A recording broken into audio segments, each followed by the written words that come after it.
Some things on the internet are not meant to be found. They lurk in the shadows, waiting. Welcome back. If you're new here, fair warning. People who find this channel tend to stay.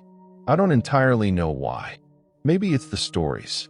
Maybe it's the feeling that someone else out there is asking the same questions you are, in the dark, at hours when you really should be sleeping. For those of you who've been here a while, you remember the Hollow Road case from last month. A lot of you said it changed something in you. I believe you. It changed something in me too. Over 3,000 of you submitted stories this month alone. 3,000. And these are the ones that passed the test. The ones I couldn't explain away, couldn't rationalize, couldn't sleep after. One of tonight's stories was submitted anonymously. No name, no location, just the story and a single line at the end that read, "Please don't reply to this email." I tried anyway. The address no longer exists. She thought she was being friendly. She was actually saying hello to something wearing her neighbor's face. This story comes from a woman named Rachel, who lived for 11 years on the kind of street that looks like it was designed by someone who'd never experienced anything bad in their life. Identical mailboxes, matching shutters, the sort of neighborhood where people wave at each other from driveways and mean it. Her neighbor across the street was a woman named Carol, 60-something, recently widowed, the kind of person who left homemade bread on your porch after a hard week without ever asking how she knew. Rachel loved Carol. Most of the street did. Carol had a routine. Every morning at 7:15, she'd walk to the end of her driveway, collect her mail, and wave at whoever happened to be leaving for work. Same time, same wave. The kind of comforting, clockwork human behavior that makes a neighborhood feel like home. So Rachel waved back. Every morning. For months. It wasn't until a co-worker mentioned seeing Carol's obituary in the local paper that Rachel felt the first crack form somewhere deep in her chest. Carol had passed away 6 weeks earlier. Quietly, in her sleep. A small service, family only. Rachel sat in her car in the work parking lot for a long time after that conversation. She drove home that evening telling herself there was an explanation. A sister, maybe. A relative staying at the house. Someone who looked like Carol from a distance, who happened to keep the same schedule. The next morning, at exactly 7:15, she watched from her window. The figure walked to the end of Carol's driveway. Collected the mail. Mail that Rachel suddenly realized no one had stopped. No one had forwarded. Looked up and waved. The smile, Rachel said, was the worst part. Not because it was wrong, exactly, but because it was perfect. More perfect than she ever remembered Carol's smile being. Like someone had studied it, practiced it, refined it until it was more Carol than Carol ever was. "Morning, Carol," she used to call out. And Carol would smile back. Every single day. Even after the funeral. Rachel moved out 3 months later. She told the realtor it was for work reasons. She's never driven down that street again. And she told me, at the end of her submission, "I don't know what it wanted. I just know it was patient." Whatever it was very, very patient. This one was submitted by a man named Daniel, and I want you to pay attention because this one has a detail at the end that I still think about. It started on a Tuesday night. Daniel was asleep by 10, phone charging on the nightstand like always, when he was woken at 2:47 a.m. by a notification. A text message from his own number, not a forward, not some glitch where your own name shows up in a group chat. His number, texting him. The message was a single image, a screenshot of a photograph. The photograph was taken inside his bedroom, of him, sleeping. The timestamp on the photo was 2:31 a.m., 16 minutes before he received it. He called the police. They came, checked the house, found nothing. No signs of entry. No one in the building. His phone showed no record of sending the message, but the message was there, sitting in his inbox, real as anything. He changed his locks, changed his number, moved his bed to face the door. 2 weeks later, it happened again. Same time, new photo. This time he was at his kitchen table, eating dinner. The photo had been taken through the window, but his apartment was on the 4th floor, and there was no fire escape. The police came again, found nothing again. By the 3rd time, Daniel had set up cameras. 4 of them, every angle covered. The cameras caught nothing. The photos kept coming. He still doesn't know who sent them. He still doesn't know how they got in, or if "in" is even the right word for whatever was happening. He moved to a different city 8 months ago. The messages stopped. For now, if that one made you check your phone, good. Keep it close. Story 3 is worse for friends. A long weekend. A trail that wasn't on any map. They found it by accident. A narrow path branching off a marked trail in the Allegheny National Forest, partially overgrown but clearly walked. No signage, no trail markers, just a path that seemed to go somewhere, and 4 people with nothing but time and curiosity. They followed it for about 2 miles before they found the camp. Tent still standing, fires still burning, not embers, burning, like someone had fed it 20 minutes ago. A pot of something sitting over it, still warm. For camp chairs arranged around the fire. For tin cups, like whoever had been there had simply stepped away for a moment. They called out. No answer. Waited. No one came. It was one of them, a woman named Petra, who noticed the disposable camera sitting on one of the camp chairs. The yellow and black kind. She picked it up, turned it over. 22 of 27 exposures used. They brought it out with them. Had it developed at a pharmacy 2 days later. The first 18 photos were landscapes. Trees. A creek. Somebody's boots. Normal hiking photos. Unremarkable. Photos 19 through 22 showed 4 people walking through the forest from behind. Backpacks. Hiking gear. It was them. The timestamps on the developed roll, approximate, based on the date sticker the pharmacy used, suggested those photos were taken at least 3 hours before the 4 of them had even parked their car. Whatever had been sitting around that fire, waiting, it had known they were coming before they did. You still with me? Good. Because we're only getting started, and the next 3 stories share something in common that I didn't notice until 2 a.m. last Tuesday. Something I'm not ready to say out loud yet. But by the time we reach story 9, I think you'll see it too. Drop it in the comments if you. There are certain sounds the human brain refuses to process correctly. A voice you know too well, coming from somewhere it has no business being. This story belongs to a woman named Miriam. Her mother passed away 4 years ago. Sudden, cardiac, no warning. The kind of loss that doesn't announce itself, just arrives and rearranges everything. Miriam handled it the way a lot of people do.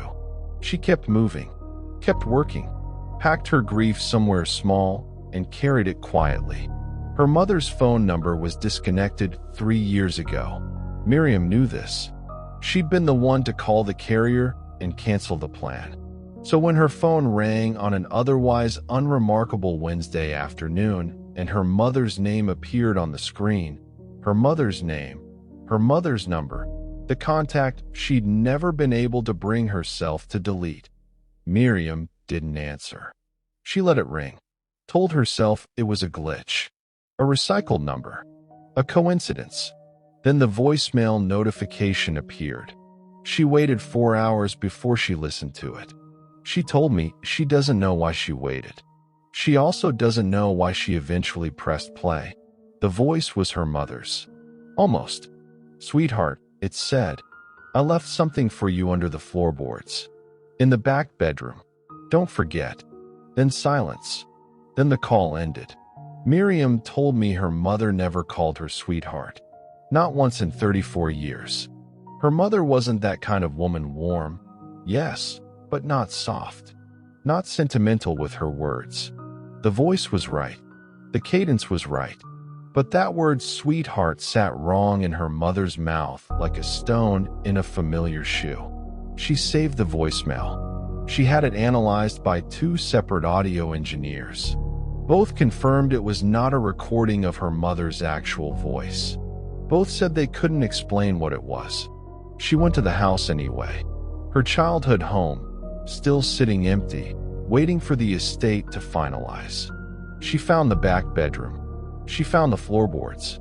She found the building had been empty for 2 years. So who had been signing the visitor log every Thursday?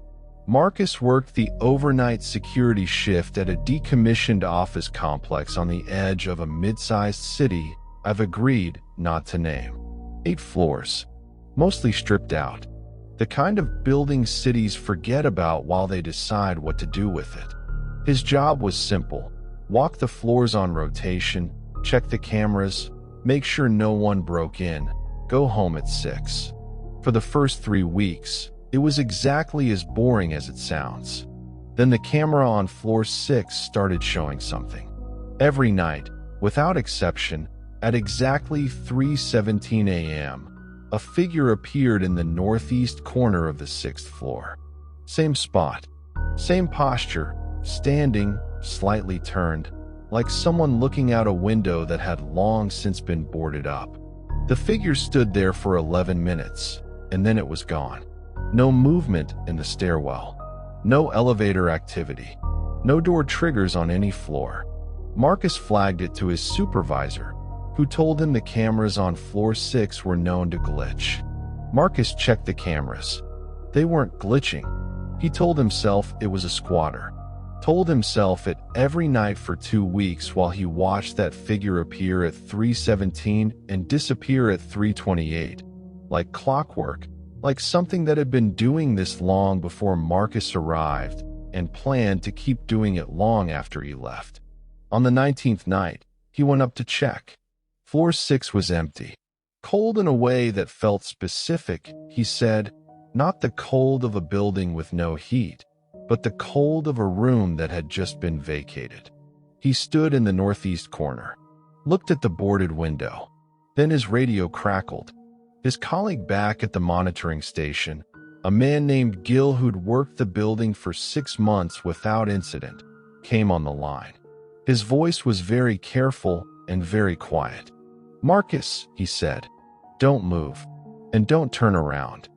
On the camera feed covering the stairwell entrance to floor 6, the camera directly behind where Marcus was standing, the figure was there. Same posture, same stillness. Marcus turned around anyway. The floor was empty. He quit the next morning. Gil quit the same day.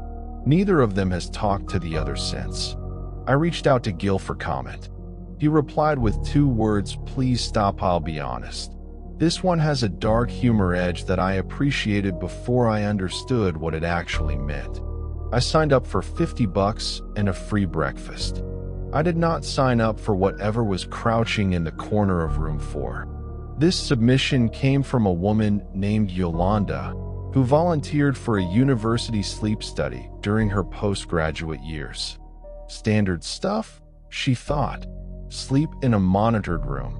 Let them track your brain waves. Collect your cash in the morning. She signed the forms, showed up on the first night, slept fine. Nights 1 and 2, completely normal. Researchers were friendly, professional, unremarkable. She slept. They monitored. She got her coffee and her eggs and went home. Night 3, something shifted. She couldn't name exactly what felt different.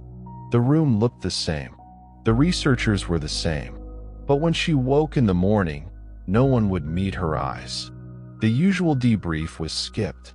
She was handed her payment in cash, which was new. It had been checked before, and politely escorted out. She asked to see her footage. Standard request. She'd been told it was part of the process. The lead researcher smiled and told her the footage from night 3 had a technical issue. Nothing usable. Very sorry. She pushed for 2 weeks before someone on the inside, a lab assistant whose name she's protecting, sent her a file. The footage was clear. She was asleep on the cot, entirely still. And in the corner of the room, not a shadow, not a camera artifact, something was crouching, watching her. For 4 hours and 11 minutes without moving. When the morning alarm sounded, it was gone. The university has denied the study ever took place. Their official records show no sleep research conducted that semester. But a Reddit thread from a former departmental employee, posted once, then deleted, but archived before it vanished, describes a study that was terminated early due to, quote, unexpected variables in the observation environment. For participants, Yolanda doesn't know who the other 3 were. She's never slept in a room with the lights fully off since. Okay, I need to step back for a second, because I've been doing this long enough to know when something is a coincidence and when something is a pattern. And what I'm about to tell you has been sitting in the back of my mind since I started compiling tonight's list.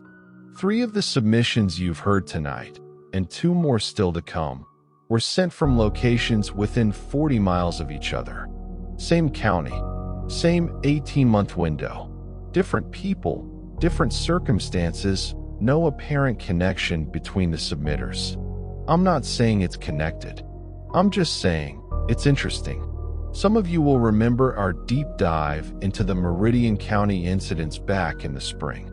I told you then that I felt like we were only seeing the edges of something larger, something that didn't want to be seen all at once. I've updated that map. I'll be sharing it when it's ready, when I'm sure. I'll have more on that theory at the end of tonight's video. Stay with me. But first, the story that made me genuinely consider stopping this channel. The story I've reread 17 times and understood a little less each time. Some houses feel like homes the moment you walk in. That's what Elena told me. That's what made everything worse. She and her husband and their 2 kids moved in on a Saturday in early October, the kind of crisp, golden day that makes a fresh start feel cinematic. New house, new neighborhood, new chapter. The realtor had been warm, almost aggressively so. The previous tenants loved it here, she said, handing over the keys. You're going to be so happy. She said it 3 times, like she was reading from a script. The first few weeks were ordinary. Boxes unpacked, pictures hung, routines established. It was Elena's daughter who noticed it first, the way children always notice things first, before the adult brain has finished talking itself out of paying attention. Mama, she said one evening, standing at the living room window. That family keeps copying us. Elena looked outside. The house directly across the street was dark, had been dark every time she'd checked. No car in the driveway, no mail collected, no lights. But her daughter kept mentioning it.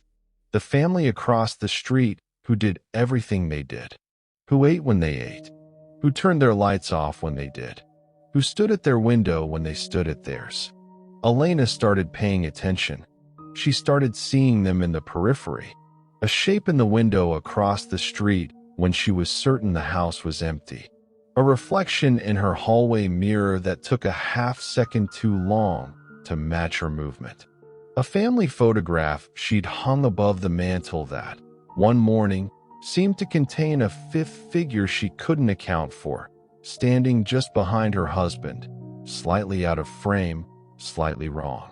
She went through every photo from the move-in day, every single one. In 6 of them, in the background, in windows and doorways and mirrors, there was another family. Same number, same arrangement. Watching, she introduced herself to a neighbor 3 weeks in, a retired schoolteacher named Pat who'd lived on the street for 20 years. Elena mentioned the empty house across the road, asked if Pat knew when the previous family had moved out. Pat looked at her for a long moment. "Honey," she said carefully, That house has been empty for 11 years. You're the first new family on this street in a long time." She paused. "We were starting to wonder when you'd show up." Elena didn't ask what that meant. She tells me now she wishes she had. She tells me some questions feel like doors, and some doors should stay closed. Here we are. Story 11. He sent us 47 pages. Handwritten, then transcribed. His handwriting, he explained, had become unreliable. We're only sharing part of it tonight. Some of it we don't understand. Some of it we understood too well and made a collective decision not to read it aloud. His name, he says, is Thomas. He won't confirm his last name or his location. What he will confirm is this. Approximately 14 months ago, he took a wrong turn on a road he'd driven 100 times and ended up somewhere that should not exist.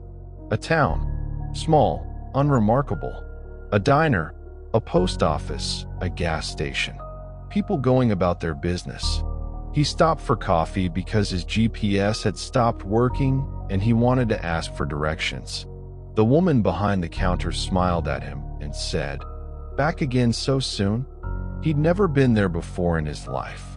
He sat down, drank his coffee, listened, and slowly, the way you notice a smell before you can name it, he began to understand that every conversation in that diner was one he'd already heard. Not similar, the same, word for word. The two men arguing about a football game in the corner. The teenager on her phone. The cook and the waitress bickering about the schedule. He'd heard it all. 30 minutes ago, when he'd first walked in. He walked out and drove in the direction the woman had pointed. Found the main road. Drove home. The next day, he looked up the town. Nothing. No record. No map pin. He drove back to find it. The road was there. The turnoff was there. The town was there. He walked into the diner. The woman behind the counter smiled and said, "Back again so soon?" He spent 6 hours trying to leave before he found a route that held. He doesn't know how many times the loop reset while he was inside it. He doesn't know if the people in the town know. He doesn't know if they're people. He thinks he got out. He says he thinks that a lot, lately. Several of you in the comments of last week's video described something eerily similar. Specific enough that I noticed. Specific enough that I saved the comments. I see you.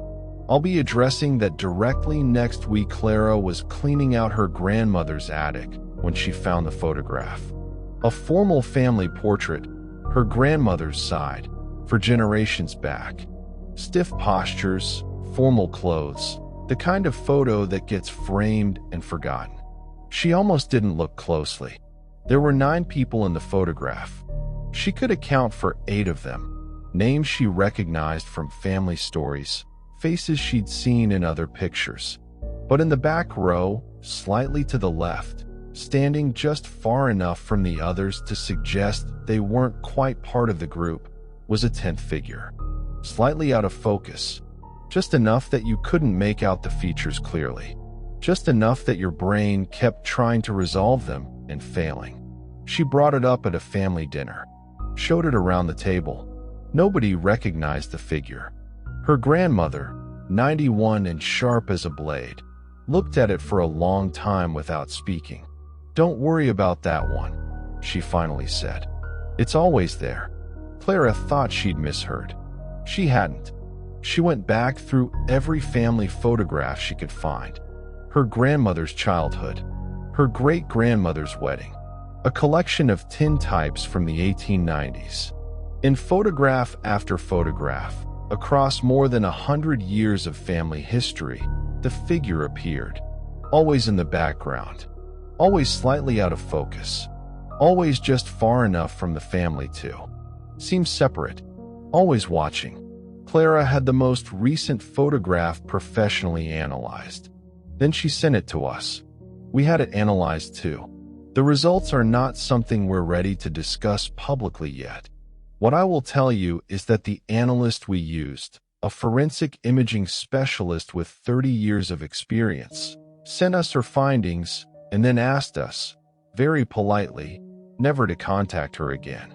Whatever is in that photograph has been following Clara's bloodline since before photography existed. The only question is whether it knows she's found it okay. I need a moment, and I think you do too.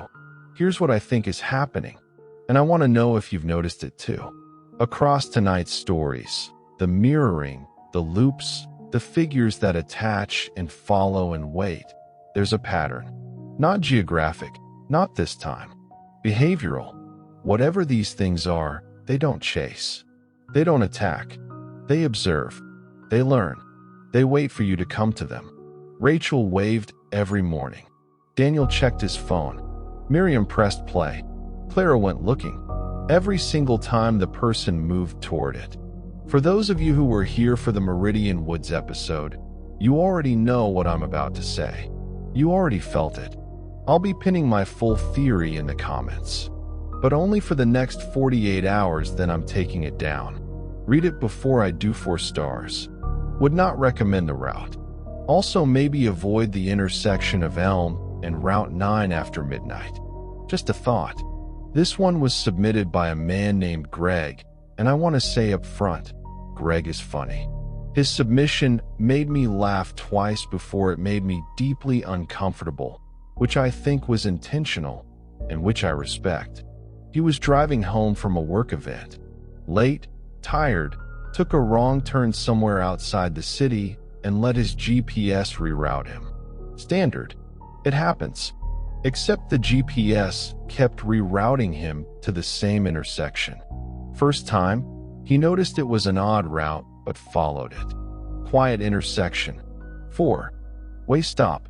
A figure standing on the corner, just standing, hands at their sides, facing his car as he passed. He assumed it was someone waiting for a ride. The GPS rerouted again. Second pass through the same intersection, the figure was still there. Same spot. Same posture. Greg slowed down slightly this time. The figure turned its head to follow the car. He took a different turn, tried to override the GPS manually. His phone froze. When it came back, the GPS was rerouting. Same intersection. Third pass. The figure was standing in the middle of the road this time. Center of the intersection. Facing him. Greg stopped the car. They looked at each other. If looking is even the right word, because Greg said he couldn't make out a face, even with the headlights full on. Just a figure. Just the terrible patience of something that knew he'd be back. He turned around. Drove back the way he'd come. Took the long way home. 40 extra minutes. 2 highways. Every light bright.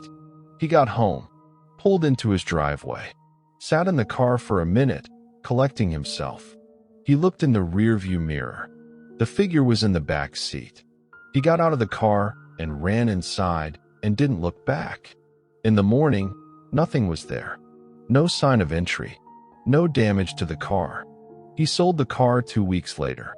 He doesn't drive that route anymore. He doesn't drive at night anymore, if he can help it. He ended his submission with, GPS said I'd arrived at my destination. I'm still not sure it was wrong. This one lives in a specific corner of horror that I find particularly unsettling. What I've started calling digital residue. The idea that online spaces aren't neutral. That what people leave behind in comment sections and forum posts and deleted accounts carries something of them. Something that lingers. The post appeared in a small subreddit about 18 months ago. Username I won't repeat. Title: I think something is replacing me and I need someone to know. The post described a man, we'll call him the author, who had begun noticing small inconsistencies in himself. His handwriting, which had been the same since childhood, was changing.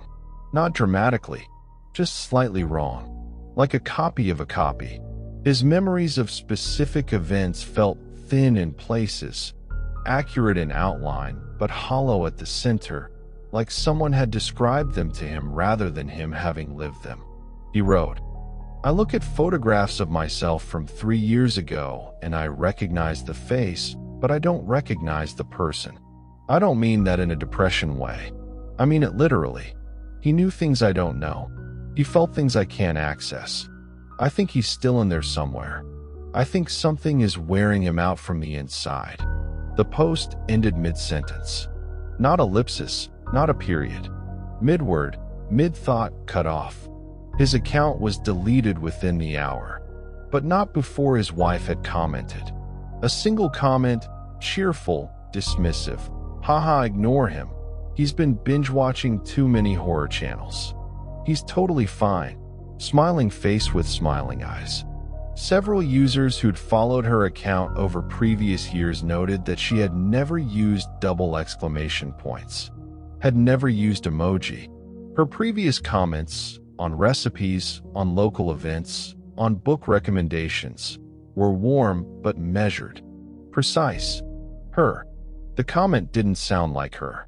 The comment sounded like something that had read her previous posts and tried to replicate her and gotten it almost right. Almost. I want you to hear this one carefully, because it's quiet, and quiet ones are the ones that follow you home. A woman named Diane submitted this 6 weeks ago. She has a daughter, 7 years old. By every account, Diane's, the school's, everyone's, a happy, ordinary child. Imaginative, social, unremarkable in the best possible way. 3 months ago, Diane started hearing her daughter singing in her bedroom at night. A lullaby. Soft, repetitive, the kind of melody that seems to exist at the edge of memory, familiar without being placeable. It was in a language Diane didn't recognize. Not a language she'd heard her daughter exposed to. Not anything she could identify when she recorded it and played it for others. She asked her daughter about it the next morning, gently, casually. Her daughter smiled. "The old woman in the hall taught it to me." Diane's house has no hall. It's an open-plan bungalow. There is no old woman. There has never been an old woman. The daughter described her in some detail. White hair, very still, very kind, and said she visited at night sometimes, through the window that didn't open, to check that she remembered the words. "Mom," she said, still smiling, completely unbothered. She said if I forget the words, she'll come teach me again. Diane had every lock in the house changed. She moved her daughter's bed away from the window.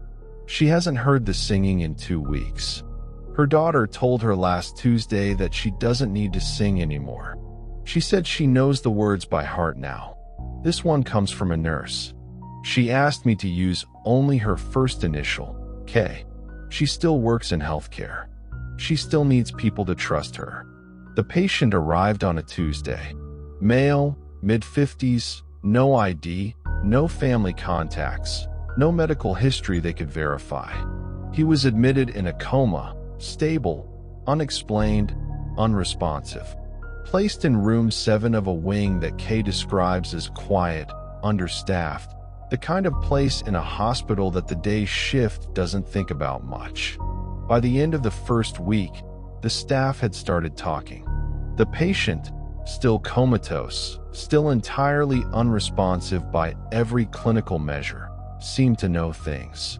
Not in any way you could chart or report, but nurses would finish a shift and realize he'd somehow been present in moments he couldn't have witnessed. A conversation held in a sealed break room. A argument between 2 doctors in a stairwell 3 floors up. The name of a patient admitted that morning who'd had no contact with anyone on that wing. Kate tested it herself.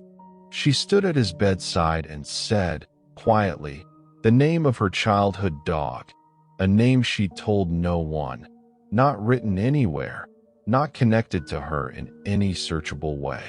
The patient's hand moved, just slightly. His fingers arranged themselves against the bedsheet. She looked down. He'd spelled 4 letters. The dog's name. First 4 letters, exact. Kay reported it. Was told she was stressed and overworked. She documented it anyway, privately. 3 weeks after admission, The patient opened his eyes. That morning, every nurse who had worked that wing called in sick. Not some of them. Every single one. Kay included. She woke with a fever she couldn't explain that kept her bedridden for 4 days. When she returned, the patient was gone. Discharged, she was told. No further information available. The hospital closed that wing shortly after, officially for renovation. The renovation has never started. Kay told me, "I don't know what was in that room. I know it was listening the whole time. And I know that when it woke up, it didn't need to listen anymore. Dr. Avery," she's asked I use only her title and last name, spent 6 years studying folk horror traditions across 3 continents. Rituals, protective practices, the kind of academic work that sits comfortably in the rational world because it treats belief as a subject rather than a possibility. She knows exactly when that changed. She was cross-referencing a specific ritual she'd documented in rural Eastern Europe, a summoning rite tied to bloodlines and location, practiced by a single family across multiple generations, when she found evidence that the ritual had been performed recently. Not historically, recently, within the past 2 years. In her hometown. She won't say which town. She's moved now 1,200 miles. New name in the university system, new research focus. She describes the evidence in careful academic language that somehow makes it more disturbing for being so measured. Site markers, material remnants, specific geographical positioning consistent with the ritual's requirements, and outcomes consistent with what the original documentation described as success. She won't define success. I've asked twice. What she will say is this. She hears something, some nights. A sound she can't locate, in a frequency she can't quite resolve. She's had it tested. The tests find nothing. She told me. I built my career on the assumption that these things were metaphor. I'm no longer comfortable with that assumption. She's still writing, still publishing. She says the work matters more now, not less. She says someone has to know what the ritual does, in case someone needs to undo it. One story left. I want you to understand, I debated ending on story 14. It's complete. It's devastating. It would have been enough. But story 15 is different. Story 15 is personal. I don't usually make myself part of the story. I've always believed that the best thing I can do for these accounts is get out of the way. Let the people who live them speak. Keep my voice neutral, my presence minimal. I'm a collector, a conduit. That's the job. But 3 weeks ago, something happened that I can't explain any other way. I'd been working late, later than usual, compiling the submissions for tonight's video. It was around 1 a.m. when I finally closed my laptop and went to bed. My wife was already asleep. The house was quiet in the specific way houses get quiet at that hour, when the world outside has finally stopped and all you can hear is the buildings settling around you. I fell asleep quickly. I remember that clearly. I was tired. I went under fast. No dreams. My wife woke me at 3 a.m. She was sitting up in bed, watching me. She said I'd been standing. And in the corner of the living room, seated in the chair I work in every day, is a figure. I've looked at it many times now. I can't make out the face. I can't determine if it's looking at the camera or away from it. I don't know if I took that photograph. I don't know what took it. I haven't told my editor. I haven't told my wife. I haven't told anyone the full version of what happened that night. Maybe someday. Maybe not. What I'll tell you is this. I've covered hundreds of cases. I know what it feels like to be outside the story looking in. This is the first time I've wondered which side of that line I'm on. 15 stories. 15 real people, or people who were real when they sent them. Drop your theories below. Tell me which story hit you hardest. Tell me if you've noticed the pattern I mentioned, the moving toward, the moment of choosing. And if you've experienced something similar yourself, tell me that too. I read every comment. Every one. Some of them end up in future videos. Some of them I keep to myself for reasons I'm still working out. Remember that geographic overlap I mentioned? The submissions from within 40 miles of each other, same county, same window of time? I've been building a map, plotting it out, cross-referencing, looking for the shape of whatever this is. I'll share it when it's ready, when it's safe. I'm not sure those are the same thing yet. Next week's video, I can't tell you the title. Platform reasons. Just set a reminder. You'll want to be here for it, and you'll want to tell someone where you're watching from. Stay safe out there. Lock your doors. Check your camera roll. And whatever you do, don't look up the intersection of Elm and Route 9. I mean it this time.